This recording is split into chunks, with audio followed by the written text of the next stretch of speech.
Yop tout le monde, c'est Blackbuster, j'espère que vous allez bien. Aujourd'hui on se retrouve pour la présentation de la grenade comme prévu, donc grenade Thunder Bay comme vous pouvez voir. Donc c'est une grenade ACO2, je vais vous expliquer un peu les différentes caractéristiques, les plus, les moins, ce que vous retrouverez et où est-ce que vous pouvez l'acheter. Donc pour commencer, il faut savoir que c'est une des grenades les moins chères du marché. Donc vous retrouverez le détonateur qui sont ces trois parties, on verra à la suite, pour un prix de 35 € sur Lilifolie, vous retrouverez les liens dans la description. Et les coques qui sont non réutilisables, donc vous devez les changer à chaque fois malheureusement, qui sont, donc celle-là c'est une coque ananas que vous retrouvez au prix de 1,99 unité, mais il y a des packs qui valent plus le coût que je vous conseille. Et ensuite une sparklet qui coûte environ 50 centimes, donc bon ça c'est pas le souci. Il existe plusieurs types de coques, donc ici on a la coque ananas à 1,99, tous ces prix sont donc à l'unité. On a également deux coques type flashbang à 2,94 et une coque Soon Flash à 2,49. Donc si vous voulez avoir tout ce qu'il y a sous vos yeux actuellement, vous en aurez à peu près pour 37,50 €. Donc au niveau de la grenade, elle fonctionne assez simplement. Vous avez donc un tube comme celui-ci qui vient se fixer sur le détonateur, qu'il y a ici. Donc il suffit de visser, comme ceci. Voilà, là vous serrez bien pour bien que le joint fasse son effet. Ensuite, il faut dévisser la partie du dessous, venir placer votre sparklet de CO2 tête en bas. Voilà, vous appuyez un petit peu sans plus. Et après, vous venez faire la pression avec tout simplement la petite vis. Voilà.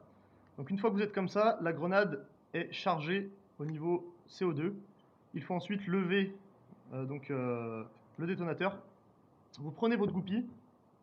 Ici, je ne sais pas si on verra bien à la vidéo, vous avez un petit trou juste là, dans lequel vous allez venir placer la goupille justement. Bon, une fois que c'est ouvert, il paraît que c'est mieux. Voilà, et vous allez tirer tout simplement vers l'arrière.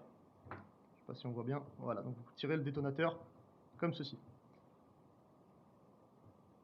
Ensuite, je vous conseille de venir bloquer, ça force beaucoup, hop, voilà, de venir bloquer comme ça, donc le détonateur avec la goupille. Vous pouvez ensuite refermer, enlever la goupille et la placer à sa place finale qui est ici. Donc ensuite l'utilisation, dès que je vais enlever cette goupille et lâcher le détonateur, la partie ici va venir percuter le percuteur tout simplement. Donc percer la capsule de CO2, faire gonfler notre coque et la faire exploser tout simplement. Donc une fois que vous en êtes là, vous prenez votre coque, vous remplissez dedans. Alors gros avantage de cette grenade, vous voyez qu'il y a beaucoup de place dedans. On peut mettre vraiment tout type de munitions, c'est-à-dire vous pouvez mettre du riz, des billes, de la farine, de la terre, tout, vous pouvez tout mettre dedans. Moi d'ailleurs je vous conseille de faire un petit mix entre plusieurs munitions, histoire que voilà, vous n'ayez pas un seul type de bille, vous pouvez mettre de la 0,12, 0,25, 0,28, un petit peu de terre, un peu de farine, des riz, et comme ça vous aurez vraiment un bon mix plutôt assez sympa. Après, je vous conseille quand même d'éviter de trop charger, sinon vous allez vite avoir des problèmes de bourrage au moment d'y mettre comme ceci. Hop. Et là, pareil, on vise bien. On visse, jusqu'à ce que ça force vraiment. Il ne faut pas hésiter à vraiment forcer pour que le joint, voilà, plaque bien. Là, la grenade est bien fermée. Logiquement, le joint plaque bien, on n'aura pas de fuite. Parce que si vous avez une fuite, tout simplement, la grenade n'explosera pas. Donc là, normalement, on est bien. Donc, voilà la grenade finale. Donc, comme vous pouvez le voir, quand même, ça fait un très bel objet. Très réaliste, hein, contrairement au Tornado, par exemple. Donc, au niveau des plus, comme je viens de le dire, c'est très réaliste, c'est pas trop cher. Le son, vous verrez dans la vidéo, ça fait quand même une sacrée explosion, encore une fois, par rapport à des tornados. C'est vrai qu'ils dégazent un peu quand même. C'est quand même vachement moins beau. Et donc, le grand choix de munitions, c'est vraiment pour moi le gadget idéal pour ceux qui jouent un peu souvent en CQB et qui aiment bien avoir un peu des trucs assez réalistes sur le gilet. Donc ensuite, les gros défauts, on va dire, de la grenade, très facile à perdre, surtout en forêt. Je l'ai déjà perdu une fois, j'ai galéré à la retrouver. Donc moi ce que je vous conseille c'est de peindre tout simplement un morceau de la coque ou votre détonateur en rouge ou d'y mettre un bout de scotch. Bon ça enlèvera un peu du réalisme excusez-moi, mais bon au moins vous êtes sûr de la retrouver et de ne pas avoir 37 € à racheter. Et ensuite, le petit souci aussi, c'est que évidemment, la grenade va très souvent exploser au niveau de la ligne de joint que vous voyez ici. Donc voilà, la coque va exploser par là, sûrement, d'un côté ou de l'autre. Et donc ne va pas projeter des billes de partout. Donc les parties où c'est seulement les grenades vous mettent out lorsque la bille vous touche, ça va sûrement compliquer la chose. Donc pour ce type de partie, je vous conseille quand même une Tornado Impact Plus qui va balancer les billes vraiment dans tous les sens. Ces grenades-là sont plus faites pour les parties où on va dire à partir de 5 mètres aux alentours d'une grenade, vous êtes tous out. Bon, c'est quand même les 3 quarts des parties qui sont comme ça.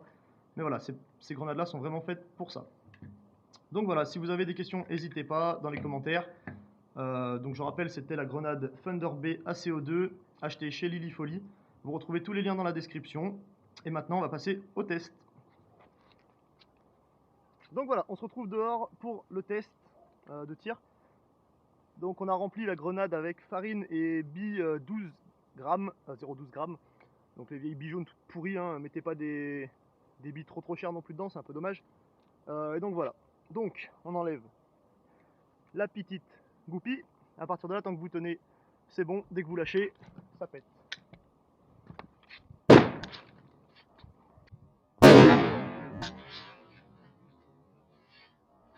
Voilà le résultat. On peut voir qu'elle est complètement pétée. Donc maintenant il n'y a plus qu'à dévisser, débalancer tout ça, nettoyer un peu la greu, hein. Éviter d'y remettre quand même tout de suite. Hop, voilà. La coque, donc vous voyez, elle a bien pété sur l'endroit où j'avais dit, hein. Ah non, eh ben non. Mais voilà, souvent ça pète quand même par là d'habitude, parce que c'est quand même l'endroit où ça pète le plus souvent. Donc voilà, en tout cas c'était Blackbuster, si ça vous a plu, pensez à vous abonner, à laisser un petit com, à me dire votre impression aussi, et surtout n'hésitez pas à nous poser des questions. Et puis je vous dis à plus pour une prochaine review, et voilà, ciao!